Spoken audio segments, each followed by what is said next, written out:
Welcome to the Geek Homeworld. I am your host, Ed, aka Savage Tech Man. We talk sci-fi, TV, movies, superheroes, and all from a geek perspective. You can find us on Blogger, Google+, Twitter, Facebook, YouTube. We're everywhere. Join the Geek Homeworld.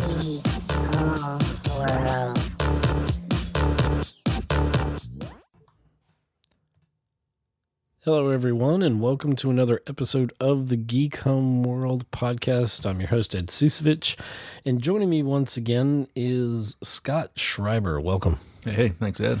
Glad to be back. And we are doing our recap episode of the 77th Golden Globes, our wrap-up show. So, as I peer across the table at your Star Wars Baby Yoda cup and envy. Yeah, you're very jealous of this Baby Yoda thing. I am extremely jealous. And let's see. We're going to just, you know where we're at. We're Geek Homeworld, all that good fun stuff. Check us out on Facebook. Go and like that page. Follow us on Twitter. And Ricky Gervais, he did I think a fantastic job. Yeah, I mean, as you know, we were talking earlier. It is refreshing to have somebody that just doesn't care, you know, and that isn't afraid to go there. Now, some of the jokes didn't land. No, you know, there was a lot of people in the room that were forcibly like being disgusted, like it was almost like they were acting. I loved it. It was like, and there was like one time Tom Hanks just looks at him. He's got this surprised look. Right, and they didn't know really how to act. They don't want the audience to be like, "Oh, he's in on this." But I mean, right. Then some people didn't care, and they were just like laughing. And you saw the fun people that got the jokes, right? That were just laughing, like, I don't care. Yeah. And I felt like most of it were pretty funny, but there were some that definitely were didn't land, or hell, they couldn't even be said on television. He was bleeped several times, and he was like, but you've had me back a fifth time, NBC. Right, they keep asking him back. And he's like, what, y'all are second on the second network? Oh, third, fourth, whatever network. Yeah. I was like, oh, dear. He's like, you could binge Netflix, some series on Netflix, or watch this. And really, as hosts go, it was pretty minimal. I think that's the way that a lot of these hosting gigs are going. It's just come out here for a couple minutes, and that's about it. There's no song and dance. There's no, not much to it, no skits or anything, especially with the Golden Globes, mainly because I think there's a lot to get through in 3 hours. It's film and television. So yeah, it's when you put them both together, it is a lot to digest. You think there were surprises, or do you kind of think it went by the numbers from what we thought? For the most part, I think it was kind of by the book. I think you can't really argue a lot of the winners. I've kind of learned to accept the winners usually because you can't have it your way all the time. But I think a lot of them were very deserving, and it went. And it'll be interesting to see how it affects the Oscar race, where basically the ballots are out for Oscars right now. Yeah. The voting ends on the 7th, so this lands right in the middle of that. So even though I don't really see the Golden Globes as a lot of crossover because the voters are completely different. Like Golden Globes, it's like 90 members of the Hollywood Foreign Press. None of them are part of the Academy. So, right. But it does influence the Oscar vote, I believe, especially with the timing that now these winners come out. They've got 2 more days to vote. So it'll be interesting to see how some of these winners maybe move up into the Oscar race. So. Yeah, maybe it changes some things. Yeah. There were definitely some highlights for me. Tom Hanks' speech, even though he was the Cecil B. DeMille Award, which I didn't check this out, but he has to be probably the youngest recipient ever of the Cecil B. DeMille Award. It's usually a lifetime achievement and he's award. Not that young comparatively. Yeah, he's not. So, but then you see his body of work, and it's like, wow, it's ridiculous. It was like a reel of like the best films in I mean, there's hardly anything Tom Hanks has been in that I have not seen in my life. That I may have seen everything. I love the first clip was him on the Love Boat, and he makes that joke later about it. Who else here has the Love Boat in their reel? And I think it was Kathy Bates. It was somebody back there, and he was like, yeah, and they were singing the Love Boat song. And I was like, I thought he was a little drunk or something, but he said he was on this medication. He's been drinking orange stuff all day. Right. I think that one of the commercial breaks, they even showed him, and he had like a little packet of like Theraflu or whatever he was showing. So yeah, he had been under the weather, but I think he handled it well. He choked up several times talking about his family, which was very moving. It was easily the best speech of the night for me. Yes, and especially since he did a shout out to essentially everybody that works on a set, like a crew. You know, he made sure that, you know, it wasn't just the actors that, you know, get all the attention. He really, you know, said, you know, thank you to everybody, makeup artists, everybody. So he loved the quote. He said, you know, he talked about check the gate, and he said, I've checked the gate is good. And also he said, go there. Yeah, which and I think it was great advice for actors. I think he said he said three things. He said be on time, which is first thing we heard in film school. Yeah, absolutely. And then like know the text, so be prepared, right? And then come with a head full of ideas. And so that's a great thing. Like he said that one of his early stage directors told him those things, and for him to get it at such a young age, just starting out, and he's like, we were all terrible, but he said that made me a better actor when he gave that advice to me. Yeah, and Charlize Theron had a good intro for him, which I had totally forgot she was in That Thing You Do, so I want to go back and watch that now to see. Oh yeah, Charlize. That's true, because she's fantastic. There was a lot going on with this. We did a nominations special on the podcast, and I was retweeting that last night and sharing it on Facebook and other places. So if you want to check out our nomination special, the next one you'll see on the podcast is this episode. And I think that was episode 130, so this would be 131 if I'm correct. And so another big moment other than Hanks was the Carol Burnett Award to Ellen DeGeneres. Yes, Kate McKinnon's intro was really well done. I had never really thought about her sexuality. I never even thought about her being gay, and I think that's a great thing. Who, Ellen? No, Kate McKinnon. Okay, I'm a little shocked. I didn't know that. I never. You didn't catch that in her speech. Well, I have to go and watch it back again. Okay, but no, she basically said that she had the Ellen coming out gave her the courage to be comfortable in her own skin, and it showed her that she could be on TV as well. But I think what's great about that is like I'd never thought about her sexuality, and that's the great thing. You don't. I've never. Kate McKinnon's always been like my favorite. Right. On Saturday Night Live. Yeah, I mean, she can do anything. She's so uber talented. Yeah. Like Ellen, I mean, Ellen is, I guess, this generation's Oprah. Right, and she really did, like, her, when she came out on her sitcom, it was a huge moment, like a watershed moment for their community. And it destroyed her career for a while. For a little bit, yeah. I mean, she was famous way before, and like from her first appearance on The Tonight Show with Johnny Carson was hilarious. I mean, her comedy is just like spot on. And it's great for her to get that. And of course, a Carol Burnett Award. I mean, Carol Burnett is such a pioneer. Right, and it's only the second year they've done it. The first recipient of the Carol Burnett Award was Carol Burnett. And so, that made sense. That made sense to me. So, but I think that Ellen was a great choice for the second one, and that was a great moment in the night. And but yeah, that you have talk shows and different things where people aren't always positive, and Ellen is always that positivity. She makes everyone feel welcome, and she's a genuinely nice person, and people respond to that. So two of my favorite comedians there on that award. So it certainly stood out. So the big winners, now we're going to get into who won, and the big winners last night? Harvey Weinstein.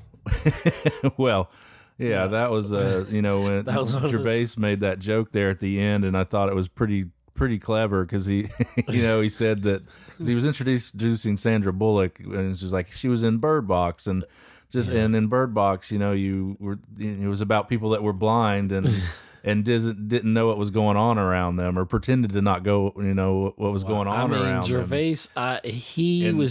Then he likened it to Weinstein, and then of course the audience is like, oh, and then he's like, oh, don't do that. You're the ones that let Weinstein get away with it. I'm like, dang. And yeah, I mean, he would probably be interesting to have as a friend, but probably not good if you had secrets. Yeah. No, I mean, whatever. there were another joke that I thought was hilarious was in his opening monologue with when he said, "There's not going to be a memoriam tonight because not enough people are diverse. There's not enough diversity in the dead people." He said, "I looked at it. Too many white men. Too many white men," and I was like, "Oh my god, I'm laughing at this." But it's so good. But it's so funny, we get it forced on us, and as diversity is great. Don't get me wrong, but it's there was a freshness and an edginess that was just such a relief because we're so politically correct and we're so worried about offending people these days, and everybody's feelings are getting hurt. And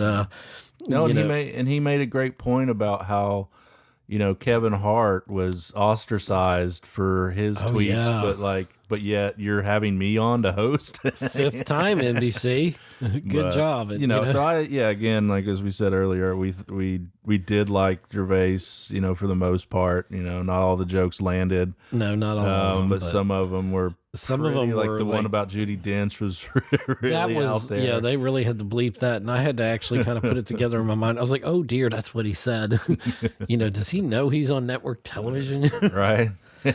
But now as we get into the winners, I think the biggest winner on the night, especially when we talk about film, especially in the film categories, the biggest winner of the night had to be Once Upon a Time in Hollywood. It took three. Yep. That was it led the way with 3 wins. It won for Best Picture, Comedy or Musical, which this was kind of like The Martian. Not sure how this ended up in the comedy. And he mentioned that. He called out The Martian. I don't know Gervais, but he's like, yeah, comedy. Yeah, how's that working out, Matt Damon?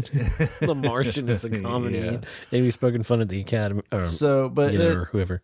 But it's a deserving film. Tarantino also won for screenplay, and Brad Pitt won for supporting actors. So it really looks like it's picking up steam heading to the Oscars. It could be the front runner. I would have personally gone with Parasite for it's not screenplay. For screenplay, me too. And as much as I love Tarantino, Parasite is absolutely, I think, the most original work this year as far in that category. I don't think Jojo Rabbit was up for screenplay, unfortunately, but I think those Jojo Rabbit and Parasite are the best scripts of the year. But I get why Tarantino wins. His dialogue is unique. Yeah, and it's still a complex movie. And I thought about it. Okay, how does it fit as a musical? And they were playing a Neil Diamond song, I think, in just a montage or whatever.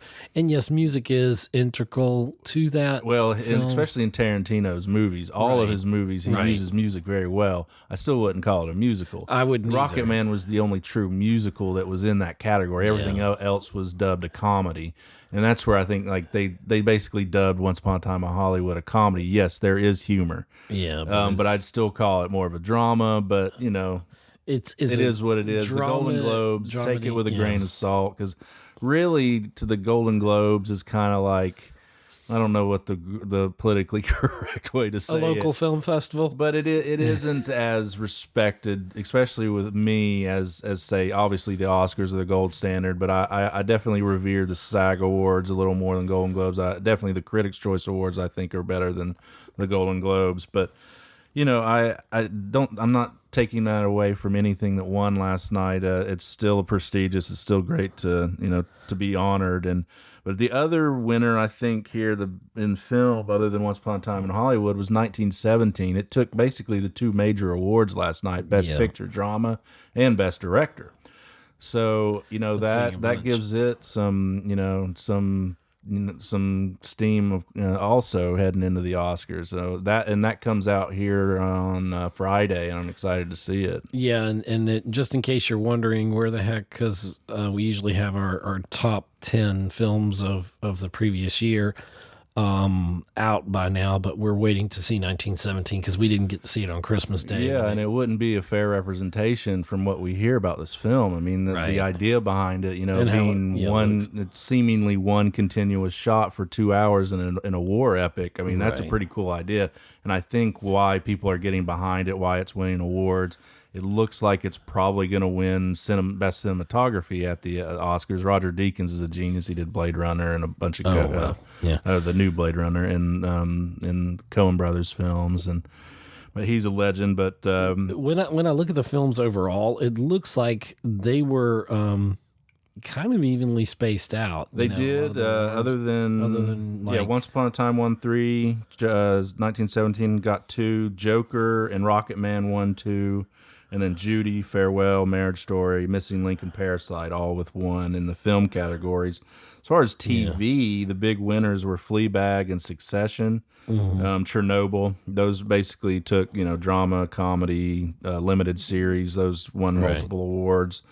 There is one surprise there we'll talk about when we get to, I think actually 1 or 2 surprises there in TV, but let's start with Best Film Drama. Yeah, and the nominees were The Irishman, Joker, Marriage Story, 1917, and The Two Popes. Yeah, and the winner, as we said, was 1917, and the way the night was going, it definitely looked like it would be either 1917 or Joker that would win this, and so it wasn't that shocking that 1917 won. Again, we haven't been able to see it yet, but it better be pretty good because Marriage Story was great. Irishman a little too long, but still great. Yeah. Joker was great. And we'll probably talk about it in our top 10. That The Irishman we both feel is a little overrated. It's not going to show up on a lot of my lists this year. So. But yeah, 1917 looks to be well deserved. Unfortunately, Parasite wasn't nominated here. I'm glad you brought that up because I know it got no spoiler alert, I guess, but it got Best Foreign Language Film, and we'll talk about that a little bit more in depth. But I hope that is not a precursor to the Oscars because, like you said, it deserves to be in the Best Picture category. For that. Let's see our next one. And Ford versus Ferrari and A Beautiful Day in the Neighborhood were not nominated as Best Drama. Yeah, I mean, it's when you only have 5 nominees, some are going to get left out. I think that, and this is a hard Irishman and even The Two Popes for me is a little overrated. I like The Two Popes, but it was kind of slow. And if I had to trade out one, I would take that. That would be the first one I'd take out, and I'd put Parasite in there. And it's hard not to put A Beautiful Day in the Neighborhood in there. Yeah. Alrighty, Best Film Drama Actor. The nominees were Christian Bale for Ford versus Ferrari, Antonio Banderas for Pain and Glory, Adam Driver for The Rise of Skywalker. I mean, no, for Marriage Story. He has had a heck of a year, though. Yeah, he did. He had a Keanu Assance or Keanu Reeves Assance this year or whatever. Anyway, Joaquin Phoenix for Joker and Jonathan Pryce for The Two Popes. Yeah, and Joaquin took it here with Joker, and and I think it is kind of a no-brainer when you think back on it. Yeah, it felt like maybe because it came out 3 or 4 months ago that maybe people had lost interest, but that was not the case. Thankfully, we've talked kind of similarly on I think the past episode. About A Wonderful Day in the Neighborhood being probably, there's so many films that came out after that are just spectacular in the latter part of 2019 that the greatness of that film might be diminished by that. And I started to feel that about Joker, but of course they released it, on digital and all that. Yeah, so it came out on Blu-ray, I believe, this week. Yeah, just to put it in people's minds. But I was super excited. Joaquin Phoenix won it. Absolutely. This is his second Golden Globe win. He's never won an Oscar, but he won, I believe, for Walk the Line for comedy musical. Yeah, and he's been nominated a total of six times. So that's pretty impressive. That means you're somebody, somebody important. And his speech at the end, I get what he was saying, but I almost thought he was doing the Joker. I thought he was doing the Arthur Fleck character a little bit too socially much. awkward, it seems. Yeah, and there's nothing wrong with that. But no, and especially when you're on stage like that in a big moment in front of the world, right? And you want to articulate what you want to say, but it didn't really bundle of freaking nerves. It would be they would beat me off the stage, and I'd still be on the stage even into the next segment, probably still talking. And sometimes, especially in his case, it's probably best not to get political, especially if you don't have your thoughts well organized. And that's I don't think, and the majority of Americans, I think, don't want their politics coming from celebrities, so it can be a turnoff. But and we did get a lot of that last night, and some people were better spoken. Some and Ricky Gervais was right at the beginning. He's like, let's keep the politics to the side, basically. And I thought they were going to do that, but you get a celebrity in front of a microphone and an awards thing, they're gonna spew an agenda, and that's that. But and then film drama actress that kind of is the same way. It's kind of a no-brainer, but the nominees were Cynthia Erivo, thank you, for Harriet, and Scarlett Johansson, Marriage Story, Saoirse, Saoirse Ronan for Little Women, Charlize Theron for Bombshell, and Renee Zellweger for Judy. And she's the one that took it. Renee Zellweger for Judy. And again, just like Phoenix, I think this was kind of a no-brainer. It's the one that has been the standard, but it did come out, and again 3 or 4 months ago. But she really becomes Judy Garland. She's amazing in this film. I thought maybe Charlize had a chance to upset her here with Bombshell, but Zellweger deserves it. This is actually her 4th Golden Globe. She's won an Oscar before for Cold Mountain for supporting, so it's looking like she'll get her 2nd Oscar now for lead.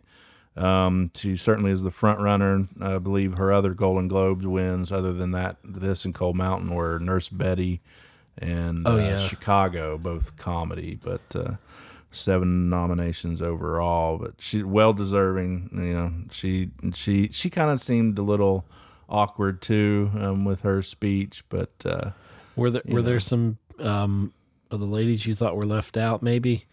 In drama, I mean, this is Florence Pugh's year to me. I think that her not being nominated for Midsommar is kind of laughable, but again, it's a tight race. You have only 5 spots, so it is what it is. You can't really have fault everybody it too much, in there, because really the people nominated, you can't fault them. They were great performances. And there's Lupita for Us. Yeah, Lupita Nyong'o in Us. She's really good in that, playing that dual role there. But again, I don't know if I'd put her in there over the ones nominated. Florence Pugh to me is the one snub. Yeah, and your girl Saoirse. Yeah. I'm gonna learn that name. She deserves this nomination here. I think that it's kind of she's becoming another like Meryl Streep, where it's kind of like ho hum. You did another fantastic performance, so it's just, this isn't that much of a stretch for you to be brilliant. So it's, you really have to stand out and become a character like Zellweger did as Judy Garland. So we have, next one, was Best Film Comedy Musical, which I have a problem putting comedy and musical together. I think they should be separate. It would be nice to have a musical category, but maybe, not enough musicals really get made anymore. Maybe, or put them in there with drama. yeah. Or a dramedy. I don't know. But we had, and I'm glad that he got the film got nominated. And Dolomite Is My Name. Jojo Rabbit, which is fantastic. Knives Out, Once Upon a Time in Hollywood, and Rocket Man. Those were the nominees. Yeah, so Rocket Man, the only true musical here. So Right. I kind of thought it was going to win just because of that. It's a true musical. And I kind of thought it being the Golden Globes, it would win. Right, even, exactly. You know, my vote here is Jojo Rabbit, but it went to Once Upon a Time in Hollywood, as we said earlier. And the funniest thing about it, well, Jojo Rabbit is definitely the funniest one in there. It's the comedy. Right. The musical in there for me is Rocket Man. Yeah. And Once Upon a Time in Hollywood is, I guess, a little all the above. But we talked about that earlier. It's and I think quite. that, again, people within Hollywood love movies about Hollywood. So, you know, it is a fantastic movie. You'll see it does end up on my top 10 of the year. But it does not beat out Jojo Rabbit in my mind. But, you know, I'm happy for Tarantino. He continues to churn out great work, and, you know, kudos. I think this also gave us one of the best intro moments with Pierce Brosnan and Will Ferrell. Oh gosh, you smell so good. Yeah. And some people don't really like Will Ferrell's style of humor. I love him though, and I think I just thought it was very simple, and it was just, you know, it was Right. pointed. Sometimes he can go off on a tangent that doesn't seem to make a lot of sense, but it was just funny, and I don't. You know, he was talking about that beard. It looks awesome, which is really kind of a goatee and a mustache and all that. But Pierce Brosnan, he still looks good for his age. Former Bond. Let's see. So, Once Upon a Time in Hollywood walked away with that particular honor. The next category is Best Film Comedy Musical Actor. Daniel Craig for Knives Out. Roman Griffin Davis for Jojo Rabbit. That's the young kid. I wish his friend was nominated or in the film, because he was really my favorite character. Yeah. Oh my gosh, he's great. We have Leonardo DiCaprio in Once Upon a Time in Hollywood. Taron Egerton for Rocket Man, and so excited that Eddie Murphy was nominated for Dolomite Is My Name, which, by the way, we've said before, I think all struggling filmmakers need to watch Dolomite Is My Name, because it really, them trying to make that film or real life struggles. Budget. Yeah. And anyway, so the winner for Best Film Comedy Musical Actor was Taron Egerton for Rocket Man. And thank you. Yes. Yeah, it was a great moment. So deserved that.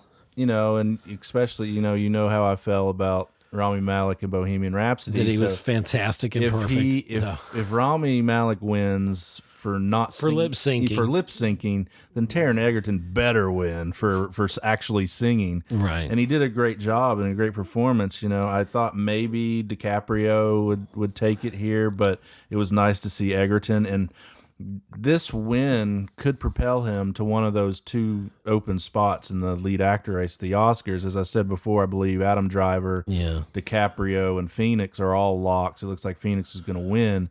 And then you've got two more spots for like 12 other people that are deserving. It's an amazing year for lead actors. But I think this win by Egerton could propel him up into one of those spots. Which is very we talked deserving. about Best Film Drama Actor. De Niro was not nominated this year. Earlier for that, you know, when we were talking about that category. So, you know, he'll show up, in the Oscars, but maybe. I don't know. I don't think it's a lock for him. No, I don't. There's so many, and people are talking about Antonio Banderas in Pain and Glory. Yes, that could be he could be the surprise. You know, he could. I really wouldn't be surprised if De Niro was snubbed come Oscar nominations. You know, and I'm all Pacino, so you know, Pacino stole that movie for me. That 400-hour long epic Scorsese film. Yeah, right. I love that joke from Gervais. He's like, they're going to show a clip from The Irishman, and it's 88 minutes long. And it seemed like Scorsese, more or less, when they put the camera on him, was in on the joke and all that. Absolutely. Like where they talked about he couldn't get on the kiddie rides or something. He's like, it's true. So the next category is Best Film Comedy Musical Actress. Awkwafina for The Farewell. Ana de Armas for Knives Out, Kate Blanchett for Where'd You Go, Bernadette, Beanie Feldstein for Booksmart, and Emma Thompson for Late Night. Yeah, and this was kind of another no-brainer, although I thought Ana de Armas had a chance here, but I really did think this was Awkwafina all the way for the farewell. Amazing performance for her. I wouldn't even have put. I saw Late Night, and I wouldn't even have put Emma Thomas in there. Yeah, in this category, comedy musical, it seems like they're kind of stretching for nominees because even Cate Blanchett, who's usually brilliant, like she's good in Where'd You Go, Bernadette, but it's like it's nothing that really stands out. So it was kind of somewhat of a weak crop of nominees here. Right. And so Awkwafina really sticks out here, especially because, it's more of a dramatic role, but she's put here in comedy because she's a comedian, and it's a stretch for her. There are touches of humor in the film. She seemed to have a purpose, and she knew she had a certain amount of time, and she said what she needed to say, and she thanked her grandmother who raised her, and her mom who's watching down from heaven. She said, and I told you I'd get a job, Dad. Yeah. And I just love that. So looking forward to what else she can do. She's got a new show coming on Comedy Central called Awkwafina is Nora from Queens. And I think that'll be a really good show. Definitely looking forward to what the future holds for her. Yeah, I was excited that she won. That would have been my pick out of that category. Then we get to Best Film Supporting Actor. The nominees were the fantastic, wonderful Tom Hanks for A Beautiful Day in the Neighborhood. Anthony Hopkins. I mean, it's hard to ever bet against Anthony Hopkins, but Anthony Hopkins in The Two Popes. Al Pacino for The Irishman. Joe Pesci, which I almost thought they might give something to Pesci because he's back. His comeback award. He was also in The Irishman. And then Brad Pitt, Once Upon a Time in Hollywood. And Brad Pitt was your winner. And Tarantino has this track record of getting supporting acting wins. And Brad Pitt had never won an Oscar. He has won Golden Globe. I'm sorry, he's never won an acting Oscar. He produced 12 Years a Slave and won an Oscar. But he's never won an acting Oscar, and I think this is his year. People, really do love him. He's a great actor, and this is a very deserving role. He really is, like, as good as DiCaprio is in this movie, it really is kind of Brad Pitt's film. Yeah, and that was they were very strong performances, but I told you, I said this on the podcast too, that I really liked Brad Pitt's just a little bit more than I liked Leo and his character. And it really is kind of a dual thing. I believe we've said it before on the podcast that this was kind of like they created a classic duo, a classic film duo, much like Butch Cassidy and the Sundance Kid. Good point. It's you've got Cliff Booth and I can't remember the other character's name. That's shame on me. But so now it looks like Brad Pitt's the front runner. A lot of people were obviously thinking Tom Hanks here as Mr. Rogers. But what a list of people here: Hanks, Hopkins, Pacino, Pesci. I know, and the young guy who's probably 50. Brad Pitt takes the award, and it looks like he's now the front runner. This is his second Golden Globe win out of 7 acting nominations. He won for 12 Monkeys as supporting actor so many years ago, which was kind of surprising when I was looking at it because they said second win. I was like, that probably was Benjamin Button, and it wasn't. It was 12 Monkeys. I was trying to rack my brain without looking it up and figure what he won for. Yeah. And I didn't realize it was 12 Monkeys, but he also gave us one of the best jokes of the night when he's honoring DiCaprio in his speech, and he said, "I would have shared the raft," talking about that moment in Titanic. Right. Don't think Tom Hanks got shut out because he had his moment to shine. Right, exactly. And probably a award that means more than that. Award. Yeah. So moving right along, we have my copy here is out of focus. So okay, it's not read it for you. It's not my eyes. I can see it. I was like, oh dear, my vision. Okay. But Best Film Supporting Actress, Kathy Bates, Richard Jewell, which I got to see the other day, and she's fantastic. Yeah. Annette Bening, who's always fantastic, and she was in The Report. Laura Dern for Marriage Story, Jennifer Lopez for Hustlers, and Margot Robbie for Bombshell. Yeah, and Laura Dern came away with the win here for Marriage Story. And I've been saying, I liked how she played that character, but this was probably one of my biggest disappointments of the night. Yeah, I don't think she deserved it. I think this is an performance. overrated performance because she has played this character several times before in my mind. Like that, especially in Big Little Lies, it's like she's basically the same character. However, this is a consolation to me that she's beating Jennifer Lopez. I think as overrated as I think Dern's performance is, I think Jennifer Lopez's performance is even more overrated. So as long as Dern is beating out Lopez, I'm fine with it. But it should have went to Kathy Bates, probably. Or Robbie in Bombshell, because she's amazing in Bombshell. But then again, you've got Jin Zhao Zhu, I believe is her name, from The Farewell, who plays the grandma in The Farewell. Not even nominated here. Florence Pugh, again, it's for me. Little Women was almost like the female version of Once Upon a Time in Hollywood for the stellar cast. You have the ensemble. The ensemble, and especially Little Women. I mean, just everybody in that film was great. And But I did like Dern's speech. It was very poised. She talked about this was her first, that her first time at the Golden Globes was when she was 14 years old, which blew my mind. I'm like, I can't remember. I think I it was have for no idea. It's either for a TV movie or maybe Rambling Rose. Wow. But her parents are Hollywood royalty. Bruce Dern and Lord Diane Ladd, I believe. So it's kind of cool to see her, finally taking home some awards. But again, as we both said, she's a little bit overrated in this particular performance. And I was trying to think of the joke she made.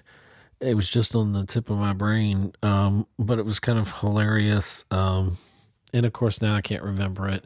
That's the way it goes. Buddy. Yeah, but I haven't had enough caffeine this morning when we're recording this. But wow, first time since 14. So, I don't know if it was the first time since she was 14, but she just said that the first time she was at the Golden Globes. Oh, at the Golden Globes. So then we get to some of the big awards. Best Director, Bong Joon. It's not boing. It's boing. I can't. In all defense, okay. First off, I'm terrible with names. Secondly, I don't know why I'm letting you read physical this. copy. I know is you see it's distorted. It's for Bong the record. Joon-ho. I'm gonna say it. Bong Joon-ho. There you go. For the fabulous, fantastic Parasite, which I think I'm still trying to figure out if. Well, that's a spoiler alert on our best of 19, but I'll tell you, Parasite's very much towards the top of my list, and a film that it could be on there too is 1917. So we're looking at Best Director, Sam Mendes for 1917, Todd Phillips for The Fantastic Joker, Martin Scorsese for The Really Long Irishman, and Quentin Tarantino, because he's Quentin Tarantino, Once Upon a Time in Hollywood, which is a great film. Yeah, and so a lot of people were thinking Bong Joon-ho was going to take this for Parasite, the other or even Tarantino. I mean, this is a stacked category. It's so much so that you have so many deserving people, especially female directors, not seen here. Oh boy! And I'm actually on board with this. I think there were so many great movies. I'm on board with getting a woman in there because there were so many great films by women directors this year, especially Greta Gerwig for Little Women, Marielle Heller for A Beautiful Day in the Neighborhood, Lulu Wang for The Farewell. So, I mean, you have those three especially should at least be in the conversation, but it's hard to argue against the five there. I think Scorsese's the one for me that should be taken out. When you can't get your movie shorter than 3.5 hours, Didn't you say, and you might have said this on the podcast or just to me, but he better not win Best Editing for the Oscars. Yeah, absolutely. Because honestly, it better not get nominated, but I have a feeling it will. And it's just like, if you can't cut your movie down from 3.5 movies, you should not be in the editing conversation. Right, Sorry. right. You should have understood the platform and broke it up into segments or something. But as we said earlier, Sam Mendes won Best Director here for 1917. So that says something. Yeah, it's really rare to intriguing. get Best Picture or well, I guess it would have been drama. What was it? Drama. It won drama, yeah. And probably easier in the Golden Globes than it is in the Oscars Right. to get that in Best Director. So we'll see. That may be a precursor. I mean, 1917. Look, I saw the latest trailer and it looks fantastic. I mean, I think it's going to get a sound design award easily. Yeah, definitely cinematography. Yeah, cinematography. There's, I can't wait. So on to Best Screenplay: The Irishman, Marriage Story, Once Upon a Time in Hollywood, Parasite, The Two Popes. Yeah, and Once Upon a Time in Hollywood. Quentin Tarantino won here. This is his third win out of 9 nominations at the Golden Globes. Wow.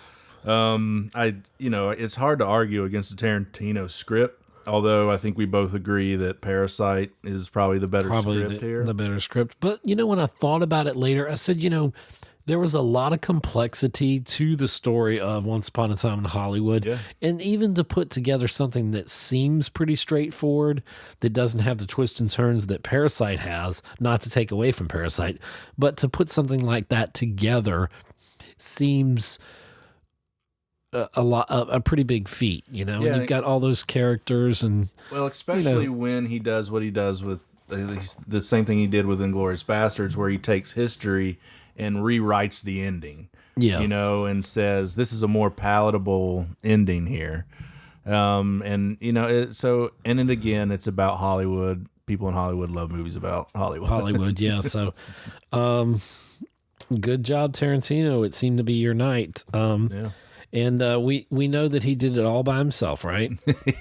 He did kind of make that joke that when you win a screenplay award, when you're the only one that was writing it, and then there was did this it all alone. Then everybody's like, "Ooh," you could almost feel the tension in the room. Right. And then he explained that. But then he did say he did give kudos to his cast for bringing it to life. Right. So. He's like, yeah, you guys like Leonardo and Pitt and Margot Robbie. He said, especially Margot Robbie, he was looking at her as you're like, you're the light, and he was pointing them out, and he was like, you brought these words off the page and gave them life, and credited her goodness, and that is important with Sharon Tate is right. because she just represented this goodness, and Margot really brought that out. He also, I love that he made a shout out to Julia Butters, the little girl.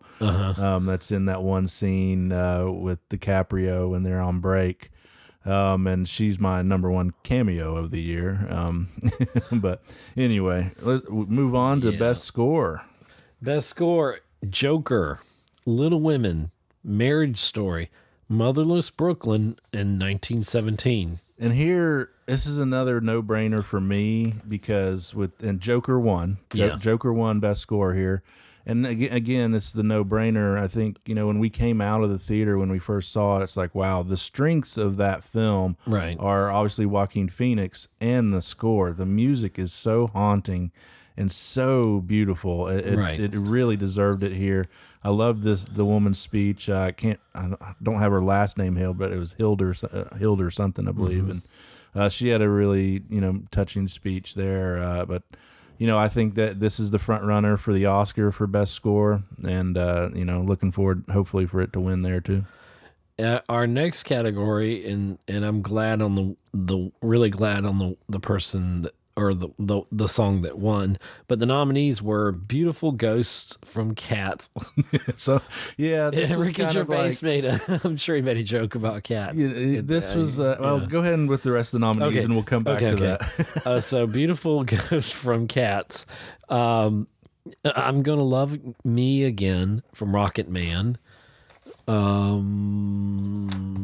Into the Unknown. Okay. Oh yeah. I'm sorry. I can't even read my own notes. Into the Unknown from Frozen 2. Spirit from The Lion King. I said, please don't let that win. And then Stand Up from Harriet. I thought Stand Up from Harriet would take this.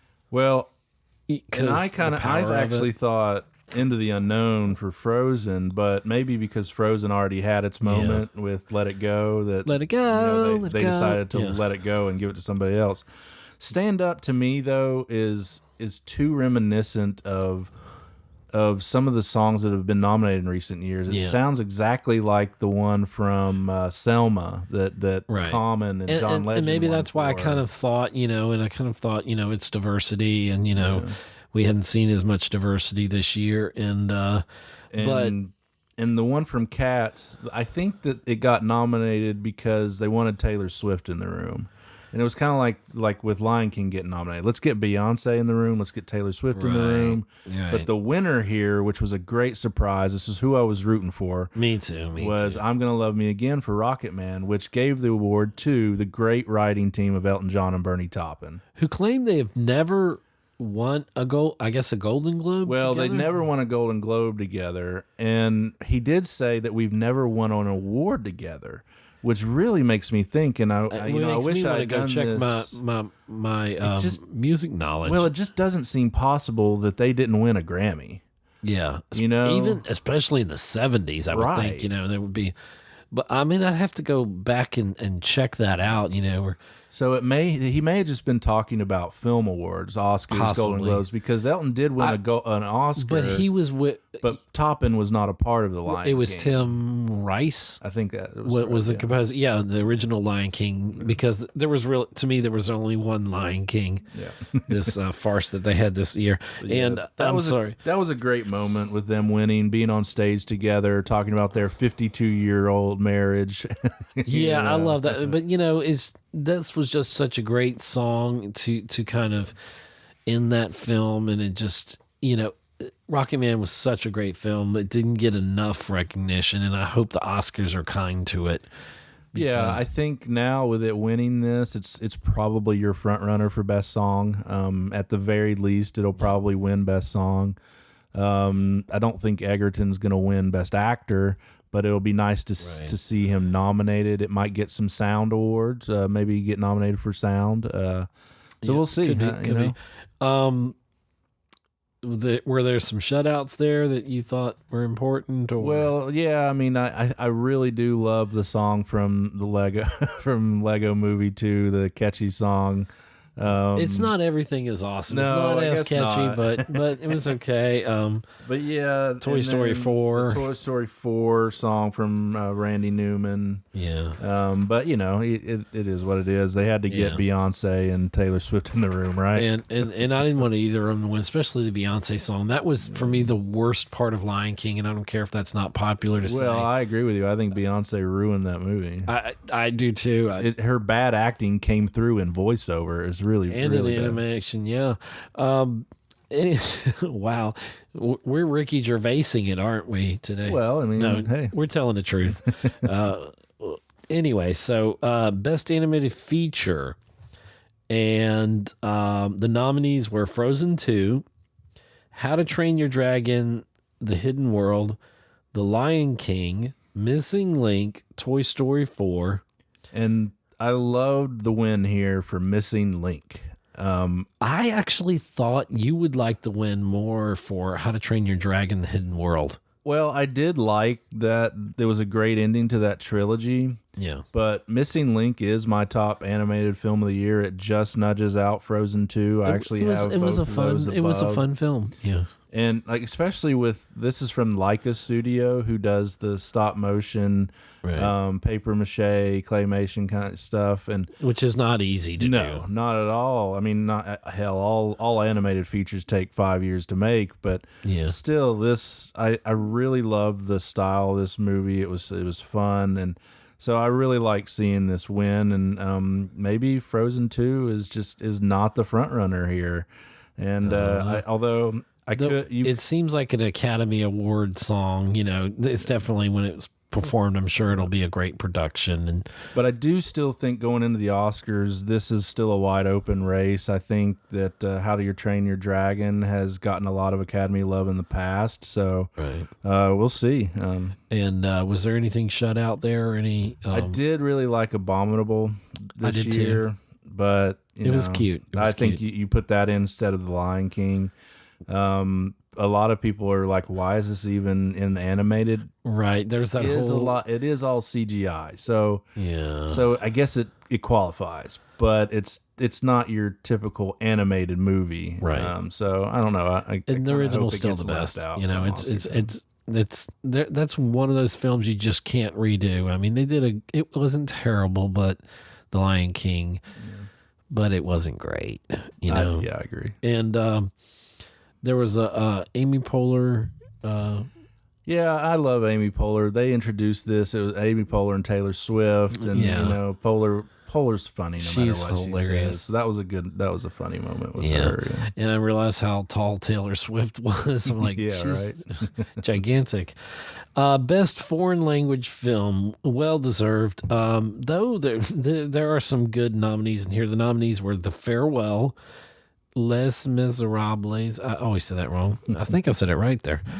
Pain and Glory, Parasite, and Portrait of a Lady on Fire. Another no-brainer here. Parasite for the win. Parasite, yeah. It was a great moment too, because the director Bong Joon-ho said what most Americans think. He said, you know, if people can just get over the 1 inch tall barrier of subtitles, they would be introduced to so many great films. And he's so right. Yeah. I mean, honestly, I went into the film and I was like, okay, I'm going to have to read a lot. So I'm going to need to be really alert on this one. I didn't have to have that. I mean, I got the story from watching the film, but still, you know, it did not distract from me. I think if anything, it helped, obviously. But I mean, you could almost watch the film. If you were really watching the film, you wouldn't need subtitles. Well, the cast does such a great job. Yes. It's the most original, one of the most original things out in 2019, along with Joker, you know, and some other stuff. But Parasite wins Best Foreign Language Film, which, I thought that was a shoo-in also. Then we moved to Netflix. I mean, television. Yeah. So that wrapped up all the film awards, and we've still got all the TV to go through. We can go through these a little quicker. Yeah. Not that TV is lesser than film, but we definitely get into film a little more than TV. Right.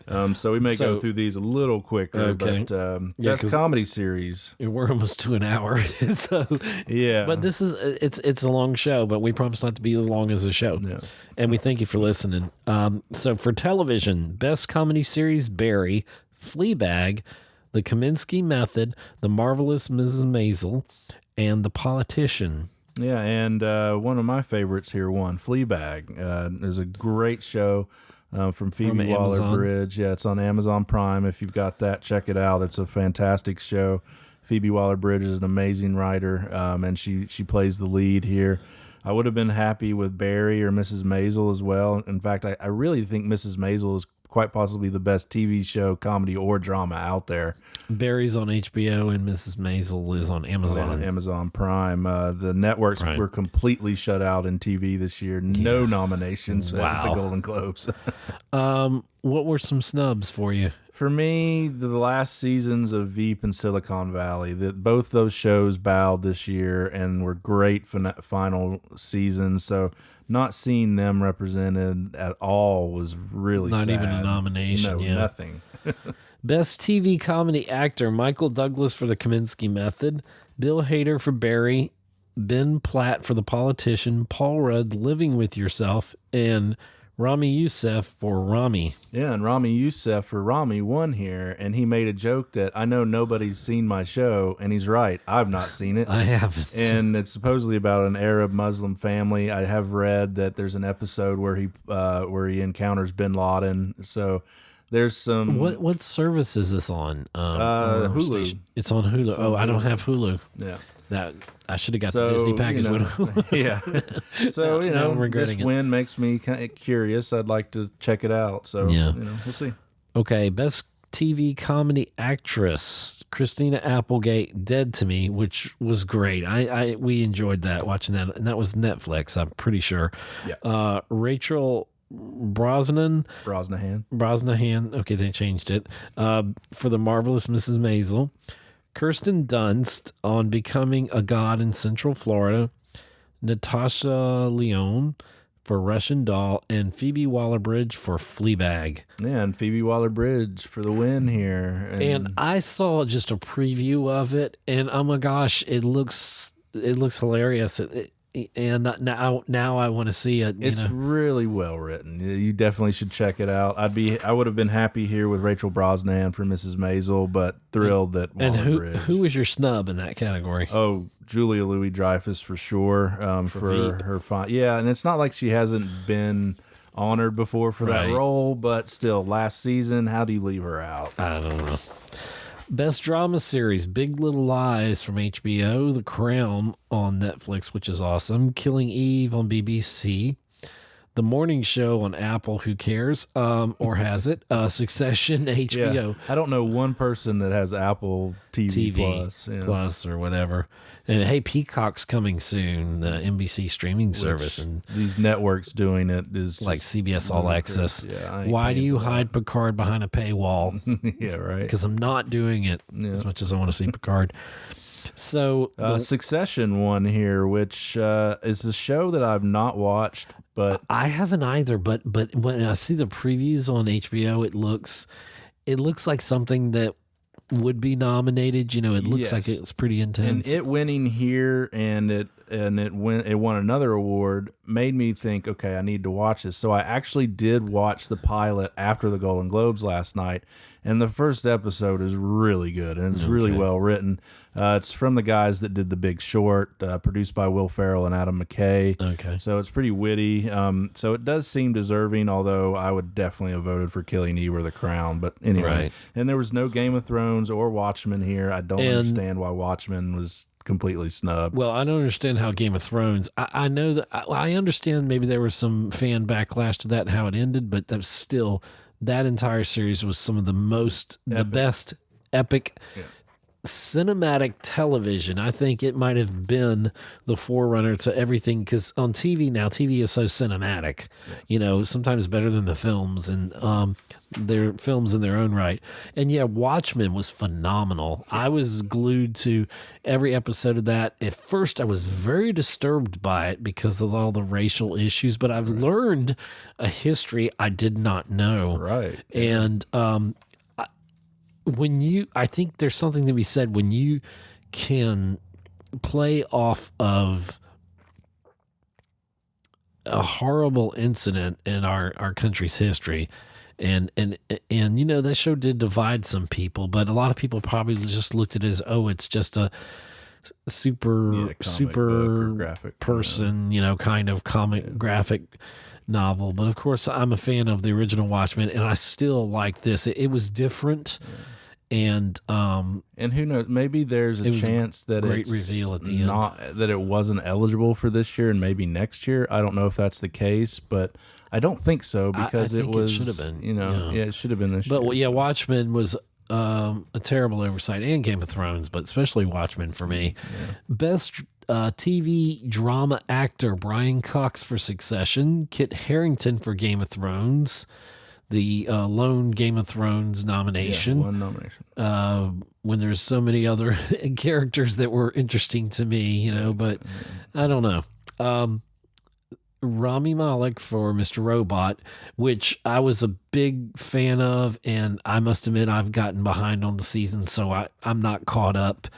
But I think he's still a wonderful actor. I can't wait to see him as a villain in Bond. And no, I'm not going to go on too much more about Rami Malek, as you're not looking at me. Tobias Menzies, thank you, for The Crown. Surprising that he didn't get it. And then Billy Porter for Pose. Yeah, and the winner here was Brian Cox for Succession, and he plays the patriarch of the family on that show, essentially kind of loosely based on the Murdoch family, because it's about a media mogul and his two sons, not two sons, he's got 3 sons and a daughter, but I think it's kind of that kind of it's kind of meant to be a veiled look at maybe the Murdoch family, but he especially, or at least in the pilot, he's really great. I think these nominations are for season 2, but anyway. So, I can't really fault that. I do think Tobias Menzies was great in The Crown. Kit Harington, obviously this was his season for Game of Thrones, but can't fault this. I mean, Brian Cox is pretty much a living legend. Best TV drama actress, Jennifer Aniston for The Morning Show, which is on Apple, that nobody watches. Olivia Colman, The Crown.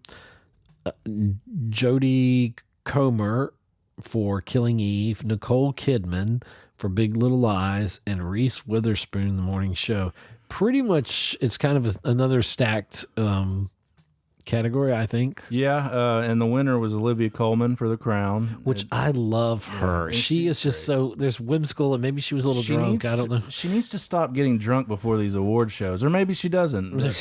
I like her like that. But her speech was just so like scatterbrained. It was just like she didn't say anything. Right. And she was like, maybe I'm a little bit boozy, and it's like, yeah, maybe you shouldn't drink so much. Maybe she's nervous, and that helps her. But yeah, I just love her. There's just something about her. She's just so likable. Well, and I think it's obligatory now that whoever plays the Queen on The Crown wins awards. So and The Crown's great. So I didn't really have too much of a problem with that one. No. A big shutout. There were the Game of Thrones actresses. Yeah, no Game of Thrones actresses. But probably for both of us, the biggest shutout is Regina King for Watchmen on HBO. And how she's not nominated in this category. She was so powerful in that. She carried that show. I mean, she was one of the main characters in that show, if not the main character. So next year for the Emmys, I believe the Emmys will right these wrongs, and Watchmen will be a heavily nominated show. I hope so.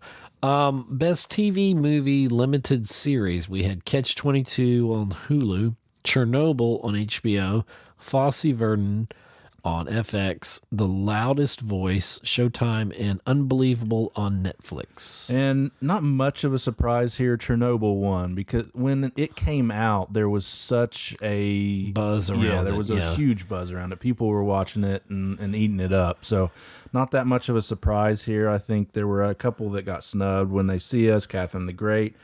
But really, to me, it was between Chernobyl and Fosse Verdon. And it was good to see Chernobyl get rewarded here in a good speech where they asked, "What is the cost of people?" And that's what the show asks, and it's extremely timely right now. Yeah, and I had a little bit of problem with Chernobyl. I didn't initially think it was as great as it is, and I still got a little bit more to maybe. I think I'm going to rewatch it, but when I look at it based on the other things that were here, and I didn't see everything in these categories, but Chernobyl is really good, and it did a good job of making you feel like you were there during those events. Yeah, I feel they recreated it. My girl Tiffany Haddish and Selma Hayek. That was pretty funny when Hayek. The second part where Hayek was like introducing and she was saying all the words wrong. Because they were talking about one of us is hard to understand. Wow. And so it was pretty funny moment. Yeah. I know you love Tiffany Haddish. I think that she looked nice. She was really dressed up well, but I think she's kind of wearing out her welcome. She's over the top. I think she needs to tone it back a little. Her special, her comedy special, I thought it's pretty funny that she has. I think it's on Netflix now. I just watched it and I was not impressed. Really? Yeah, it's just so like you don't have to be vulgar to be funny, and she's talking about her coochie the entire hour. And it's just like first time that word's been said on this podcast. Yeah, right. Just dial it back, and I think she needs to evolve. In my opinion, she needs to grow a little. But it's neither. Who knows? There. Maybe she'll do an Awkwafina role. But yeah, and I mean, as much as I like her films, she's had some misses for me, and this one with Selma Hayek, I'm not like overly excited to see it. No. Although they did release a new trailer that was like a Red Band trailer, R-rated trailer that made it look a little better. but it still looks kind of cliche. Yeah. Best TV movie limited series actor: Chris Abbott for Catch 22, Sacha Baron Cohen for The Spy, Russell Crowe for The Loudest Voice, Jared Harris, Chernobyl, Sam Rockwell for Fosse Verdon. Yeah, a little bit of a surprise here. I thought maybe Jared Harris for Chernobyl or Sam Rockwell for Fosse Verdon or Verdon would win, but it was Russell Crowe for playing Roger Ailes in The Loudest Voice. So. And that was actually one of the better moments. He wasn't there. He was at home protecting his family in Australia. home. That's literally the whole continent's on fire. Yeah. And so he took that moment to send a message about climate change and what we can do to help. And so it was that was a great moment, even though he wasn't there. Something that Joaquin Phoenix and later talked about that we'll get to. Or we already did. Okay, we already... or did we? Yeah, we don't have time for that. Oh, we don't have time for that. We already did. Okay. So anyway, good win on that for Russell Crowe. I'm surprised, you have people like Sam Rockwell. It's kind of hard not... And then Chernobyl, Jared Harris from Chernobyl, it's a bit of a shock that one of those guys didn't pick it up. But I'm happy for Russell Crowe to win it. Yeah, absolutely. Best TV movie limited series actress, Caitlin Dever for Unbelievable, Joey King for The Act, Helen Mirren for Catherine the Great, Michelle Williams for Fosse Verdon, and Merritt Weaver for Unbelievable. Yeah, and though I thought maybe, people would vote for Mirren here, the deserving winner here is Michelle Williams, and she did indeed win. She's amazing in Fosse Verdon, and this is her, I believe, her second Golden Globe or sixth nomination. And for all the people that get up there and are political and have a statement, if you're going to do it, you need to do it like Michelle Williams. She was so prepared and so articulate about what she wanted to say. She talked about the women's right to choose and how women need to get out and vote. And it was just, so if you're going to be political, take notes from Michelle Williams. She did a great job.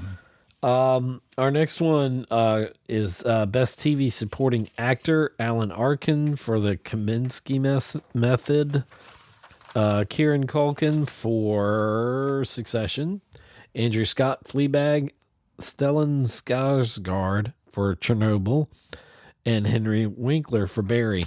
Yeah, and Stellan Skarsgård for Chernobyl took this, which was a little bit of a surprise here. I thought that because Andrew Scott in Fleabag made such an impression as the hot priest that he was going to take this, but it was Skarsgård, and he actually made one of the funniest jokes about how Milos Forman, famous director of Amadeus and other things, came up to him and told him that he was very forgettable. Wow. That nobody remembers who he is. He's like, I've seen you in a lot of stuff, but I never remember you. And Skarsgård said it was because he doesn't have any eyebrows, and he made a joke about how they painted on eyebrows for this role, and now people remember him. So. Now I could be totally wrong, but is his brother? He is the father of all these Skarsgårds. So he's the father of. Is it Bill? Not Bill. The one that played the clown. Yeah, played Pennywise. Is it Bill?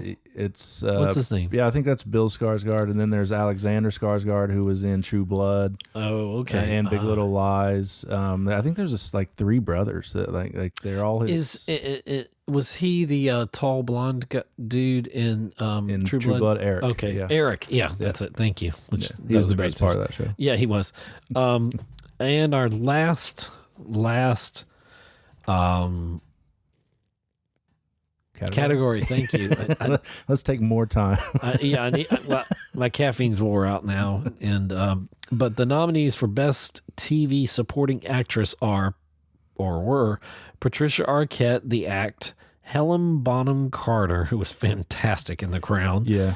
Toni Collette, Unbelievable, Meryl Streep, never heard of her, Big Little Lies, and Emily Watson for Chernobyl. So this is another stacked category. Good Lord. And people seem to love Patricia Arquette. She won yet again for The Act, filmed here in Savannah. Which she won for her outfit. No.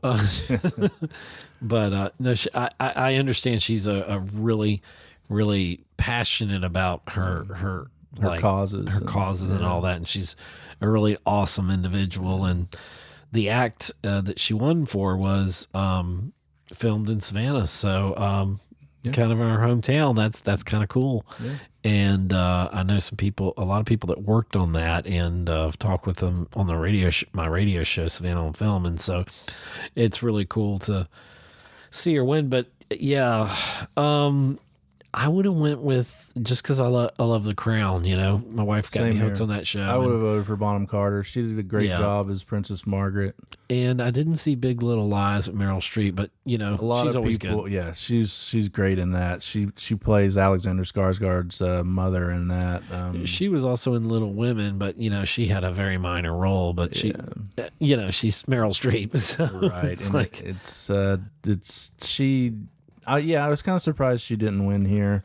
Even Emily Watson in Chernobyl, because Chernobyl, I thought it could have been, if you would have asked me months and months ago, I might have said Chernobyl could have been the big sweep on a lot of these awards, and it's kind of a surprise that it wasn't. Mm-hmm. But, there's a lot, there's so much good stuff that came out, and that's not just for film, but even on all these streaming services, you have to have like 50 streaming services now. And you go bankrupt each month. It's either pay the mortgage or watch your entertainment. And in my opinion, if you're going to have streaming services, stay with Netflix. I know people are jumping ship, but they are starting to have more and more great films, not just TV series. They have put a grossly large amount into just their film production, and they're doing it. Who knew that streaming services would be a thing, and then who knew that the networks would get shut out. But they're still churning out great content. I know some people are upset that they're getting rid of Friends, or they got rid of Friends. But that's just the way it goes. They are bringing in Seinfeld for those of you that that want something to replace that. But I also think Amazon Prime is worth it. They are producing some great television and some great movies. Yes, they are, too. But Netflix, I don't think anything beats Netflix, because I have so many things on my list that I don't even get to watch. Well, I never have time. And if you love stand-up comedy, that's the place. Yeah, like. The award-winning Dave Chappelle specials, which were just phenomenal. They're awesome. Yeah. He's a comic genius, and and there's just so many other, like if I'm traveling with my wife, she'll put on her phone and it'll play over the speakers in the car. She'll find so many different comedy specials that are hilarious from all different types of people, and so we always have a good time. I love being on the road because I get to hear all these great Netflix comedy specials. And then there's Disney Plus.